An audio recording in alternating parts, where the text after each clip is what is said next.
તો ઝી 24 કલાકના અહેવાલની ધારદાર અસરથી છોટાઉદેપુરની જર્જરિત શાળા અંગે સરકારે આપ્યો જવાબ। પ્રવક્તા મંત્રી જીતુ વાઘાણીએ મોટું નિવેદન આપ્યું।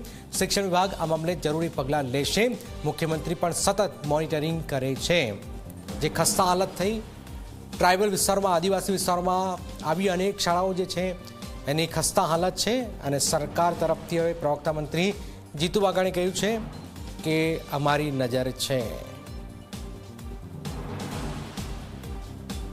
આ તમામની માહિતી રાજ્ય સરકાર ગંભીરતાથી લે છે અને એના ઉપર સૂચના પણ મુખ્યમંત્રીશ્રીના ઓફિસમાંથી તરત જ મળતી હોય છે ને જે કાંઈ એમાં ઘટતું કરવાનું આવે એ અમારા માનનીય શિક્ષણ મંત્રી ડૉક્ટર વાજા સાહેબ પણ એ કામ કરી રહ્યા છે।